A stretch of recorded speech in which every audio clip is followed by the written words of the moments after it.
Hi, I'm William Malik with your bit of security for the 27th of December, 2024. This will probably be the last one of the year unless I have an inspiration right away. Today, we're going to move a bit far afield, and I'm going to talk about applied futurology. It's necessary to be able to see what's coming around the corner in order to make intelligent resource allocation decisions. That's why we do strategic planning. If you had an infinite amount of resources, you would never need to make a decision, and there would be no urgency about getting things done. With finite resources, you want to make a decision, and making an informed decision in a methodological way that will allow you to improve over time means that you will, over the long run, beat your competition. That you'll make better decisions about resource allocation, whether the outcome is good or ill. You'll tune your predictive methodology. And so we're going to talk about how to predict the future and get better at it.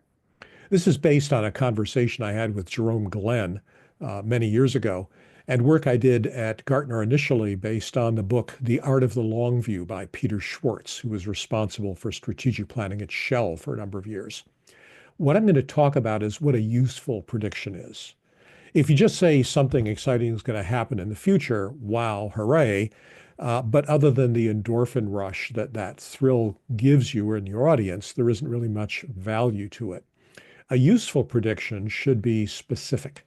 It has to tell you what the outcome will be, what the likelihood of that outcome will be, and it should give you key indicators as to whether things are trending that way or not. It can't be trivial. That is, it's got to have some direct impact on your plan, and it's got to be revisable. That is, the method by which you came to that prediction has to be able to be examined and changed. So that means, for instance, if you make a prediction, it's got to be measurable. By 2026, here's a prediction, general artificial intelligence will guide product marketing in 5 of the Fortune 50 organizations, as evidenced by their annual report. This will improve time to market by 20% and reduce new product launch costs by between 5 and 8%. Now, there are some measurable things you can take a look at. Such predictions should have some evidence. Currently, 10% of the Fortune 50 are investing millions of dollars each on developing and deploying artificial general intelligence, with product marketing being key focus area and at least half of these.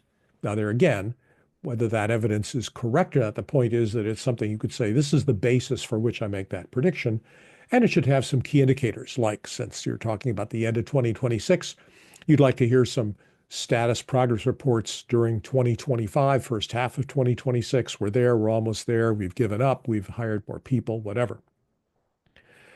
So you lay out the evidence that you're working with. If things don't work out right, you go back and you look at the evidence and say, what did we miss? You lay out the chain of reasoning. If things don't work out, you go back and say, where was the flaw in our logic? What was the error in our thinking? What was the logical fallacy that impeded our ability to achieve that correct result? Having worked on a number of scenaric planning methods, there's a whole group, the Global Business Network, that was doing this for a while. I can tell you that it is extraordinarily valuable. It will expand your mind to take a look at this. And the purpose isn't just to have a good time or get out of the office.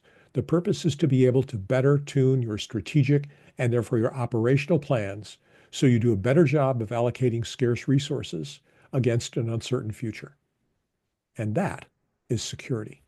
And that's your bit of security for the 27th of December. I'm William Malik. Be safe.